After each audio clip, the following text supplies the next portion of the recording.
9 ദിവസങ്ങളായി തുടരുന്ന യുദ്ധത്തിന് ഒരറുതിയും ഇതുവരെയും വന്നിട്ടില്ല എന്ന് മാത്രമല്ല, ഇസ്രയേലിനെ കൂടുതൽ പ്രതിസന്ധിയിലാക്കുന്ന കാര്യങ്ങളാണ് ഇറാന്റെ ഭാഗത്തു നിന്നും ഉണ്ടാവുന്നത്.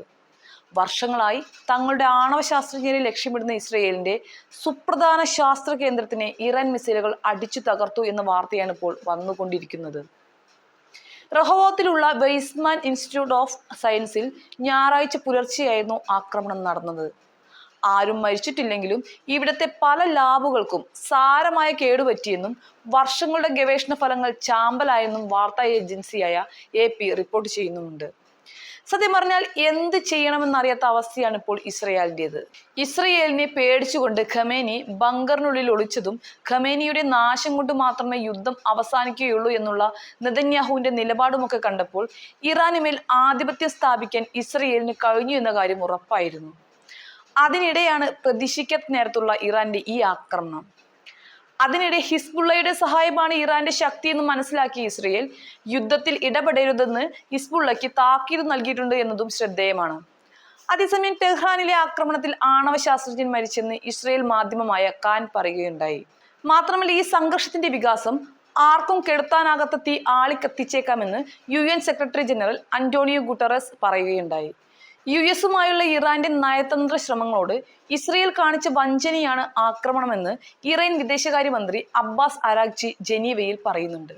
ഇറാന്റെ ആണവ പദ്ധതി സംബന്ധിച്ച് US-ഉമായി നല്ലൊരു കരാർ ഉണ്ടാക്കിക്കൊണ്ടിരിക്കുമ്പോഴായിരുന്നു ഇതെന്നും അദ്ദേഹം പറയുന്നു. US പ്രത്യേക ദൂതൻ സ്റ്റീവ് വിറ്റ്കോഫും അരാഗ്ചിയുമായി ഈ മാസം 15-ന് ഒമാനിൽ ചർച്ച നടക്കാനിടെയായിരുന്നു ഇസ്രയേലിന്റെ ആദ്യത്തെ ആക്രമണം നടന്നത്. അതേസമയം യുദ്ധം അവസാനിപ്പിക്കാൻ താല്പര്യമുണ്ടെങ്കിലും ഇസ്രയേലിന്റെ ആക്രമണം തുടരുന്ന സാഹചര്യത്തിൽ ആണവ പരിപാടിയുടെ ഭാവിയെക്കുറിച്ച് ചർച്ച ചെയ്യാനാകില്ലെന്നാണ് ഇറാൻ വിദേശകാര്യമന്ത്രി അബ്ബാസ് അരാഗ്ചി പറഞ്ഞത്. ഇസ്രയേലും ഇറാനും അന്യോന്യം നടത്തുന്ന ആക്രമണം അയവില്ലാതെ തുടരവേ ആണവ നിർവ്യാപന ചർച്ച പുനരാരംഭിക്കാൻ യൂറോപ്പ് ശ്രമിച്ച സാഹചര്യത്തിലാണ് പ്രതികരണം ഉണ്ടായത്. എങ്കിലും ചർച്ചയ്ക്കായി അദ്ദേഹം സ്വിറ്റ്സർലാൻഡിലെ ജനീവയിൽ എത്തിയിട്ടുമുണ്ട്. കഴിഞ്ഞ ദിവസം ബീർഷെബയിലും മണിക്കൂറുകൾക്ക് ശേഷം ടെൽ അവീവ്, നെഗവ്, ഹൈഫ എന്നിവിടങ്ങളിലുമാണ് ഇറാൻ ആക്രമണം നടത്തിയത്. ഇറാന്റെ ആണവ കേന്ദ്രങ്ങളിൽ ഇസ്രയേൽ ആക്രമണം തുടരുകയാണെങ്കിൽ വലിയ ആഘാതമുണ്ടാകുമെന്ന് UN ആണവോർജ ഏജൻസി ഡയറക്ടർ റാഫേൽ ഗ്രോസി മുന്നറിയിപ്പ് നൽകിയിട്ടുണ്ട്. ഇസ്രയേലിന്റെ ആക്രമണത്തിൽ പ്രതിഷേധിച്ചും ഇറാൻ ഭരണാധികാരികൾക്ക് പിന്തുണ അറിയിച്ചുകൊണ്ടും ആയിരങ്ങളാണ് ടെഹ്റാനിൽ റാലി നടത്തിയിട്ടുള്ളത്. ഇറാനിൽ ഇസ്രയേൽ നടത്തുന്ന ആക്രമണത്തിനെതിരെ പുരോഹിതൻ മുക്താദ സദറിന്റെ ആയിരക്കണക്കിന് അനുയായികൾ ഇറാഖിലും പ്രതിഷേധ പ്രകടനം നടത്തുകയുണ്ടായി. ഇതിനിടയിലാണ് ആക്രമണങ്ങൾക്ക് പ്രകൃതി നൽകുന്ന തിരിച്ചടി എന്നോണം ഇറാനിൽ റിക്ടർ സ്കെയിലിൽ 5.1 തീവ്രത രേഖപ്പെടുത്തിയ ഭൂകമ്പം ഉണ്ടായത്. സംനാൻ നഗരത്തിന് തെക്കു പടിഞ്ഞാറ് 37 കിലോമീറ്റർ അകലെ 10 കിലോമീറ്റർ താഴ്ചയിലാണ് ഭൂചലനം അനുഭവപ്പെട്ടത് എന്ന് US ജിയോളജിക്കൽ സർവേ അറിയിച്ചിട്ടുണ്ട്. മേഖലയിലെ സംഘർഷം കണക്കിലെടുത്ത് ഇറാൻ ആണവ പരീക്ഷണം നടത്തിയതിന്റെ ഫലമായാണോ ഈ പ്രകമ്പനമെന്ന ഊഹാപോഹങ്ങൾ നിലനിൽക്കുന്നുമുണ്ട്.